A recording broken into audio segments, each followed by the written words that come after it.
Hi friends, my name is Shivan Dwivedi and this is my first vlog. So today's topic would be uh, immigration to Canada. So first thing that arises in everybody's mind is why we must immigrate to Canada. So when we compare the lifestyle in Canada to any other country, so we see the lot of difference in many aspects of our life. So first one I would like to talk about, that is better work life balance. So in India we see that people are running behind money. They are doing a lot of hard work and they wanted to make their career and promotions and many other things too. So but in these scenarios that we generally come across some uh, very basic thing, that work life balance. We forget the work life balance and running behind these things. So work life balance is very much required when you have to survive in the later stage. Work life balance has to be there because we are humans, so we should not work beyond the human capacity. We need some entertainment too, we need some rest, we need some other things too. We need some time to travel around the world and learn more and more things and to explore the various other communities around the globe. So work life balance is much needed, and due to this bad work life balance here in India, many people who are in India, they are facing lot of psychiatric problems. So stress became the very stressful part of our life. Everybody in India is stressed, depressed and facing lot of psychiatric problems. So rather than we go to the psychiatrist, we must have a work-life balance. So next one is better opportunities. So Canada is called as the land of opportunities. Like we have things there in every field. So you not have to worry about if you are having a lot of work experience, better education, qualified professionals are there. So if you are one of them, then you can immigrate easily to the Canada. So next things comes the education and healthcare, which is the most debated topic of the Canada. So as you know that in Canada the healthcare and education is not private, it is offered by the Canadian system. So we have the better healthcare system there. You do not have to spend a single penny for healthcare. Or in education, your child and the siblings or spouse get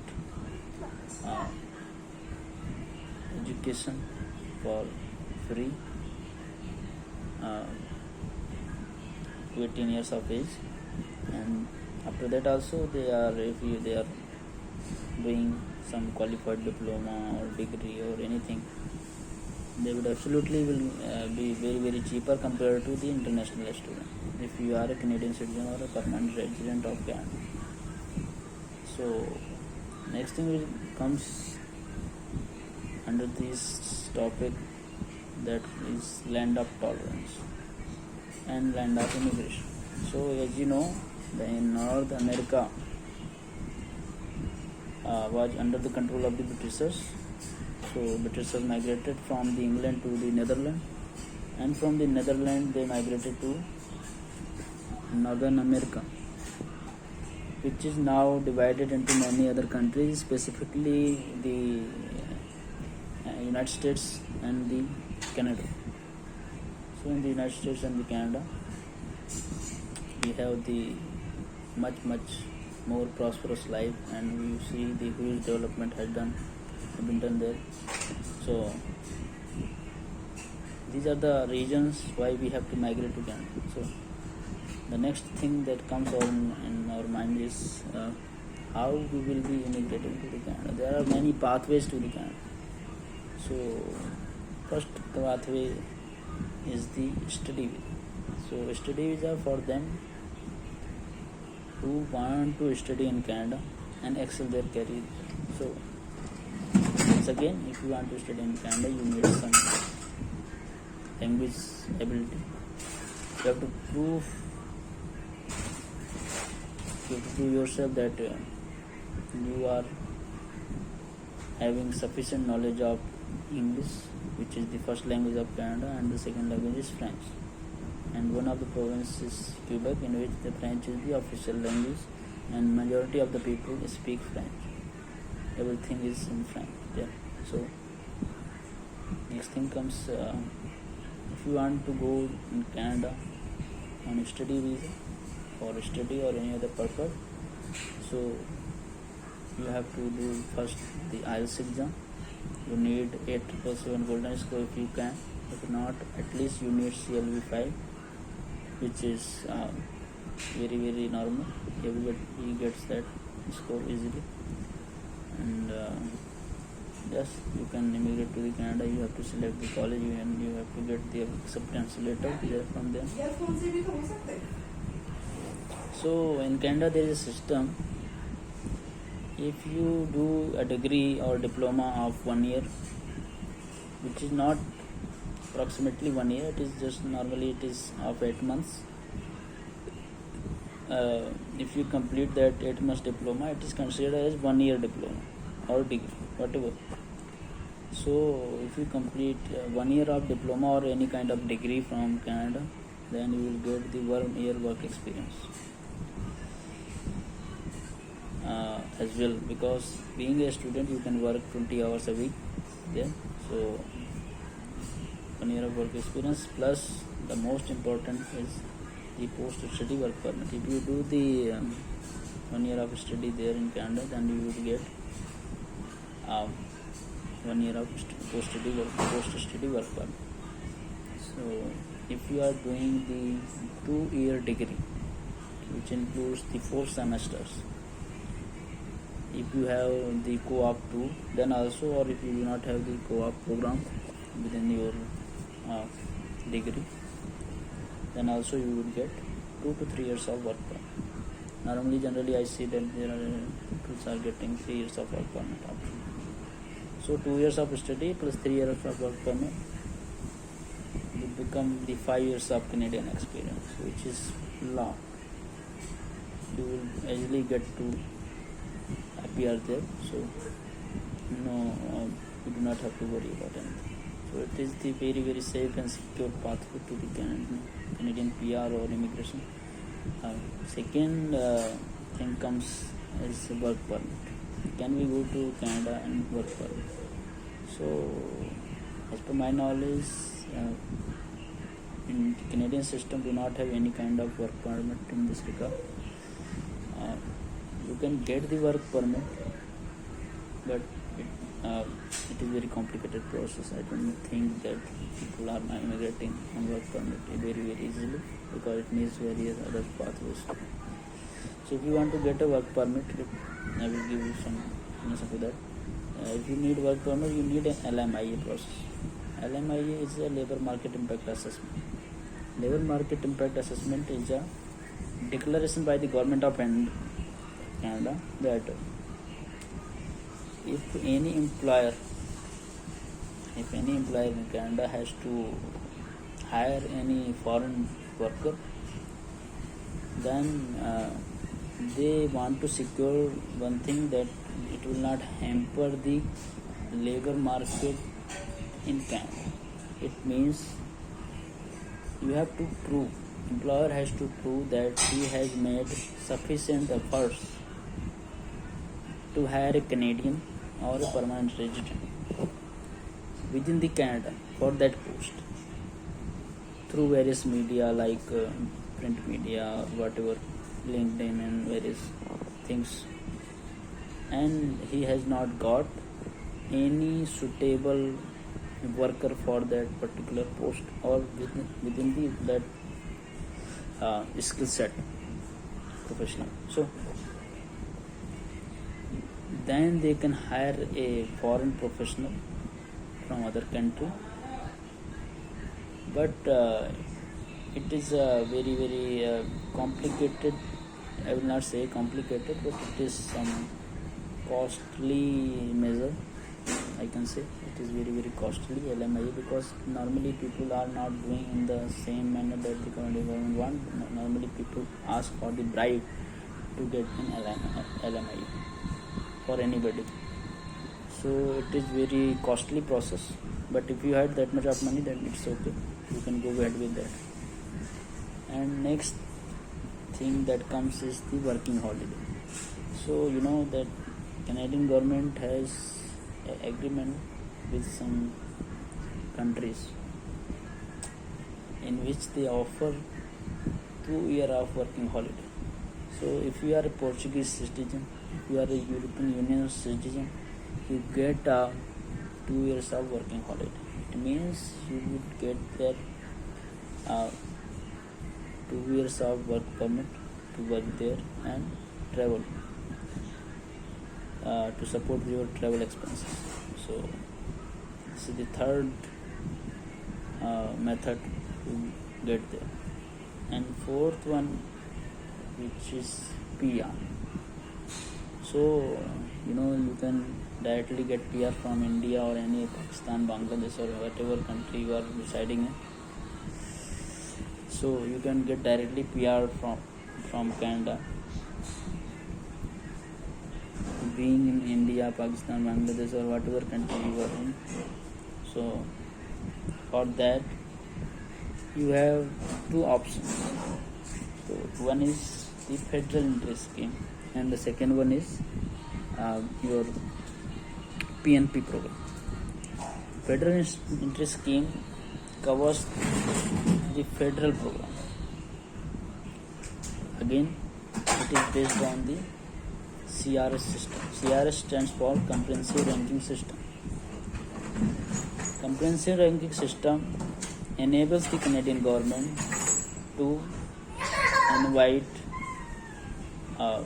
professional workers from abroad to Canada to fulfill their requirement and to contribute in their development or GDP or whatever you can call it.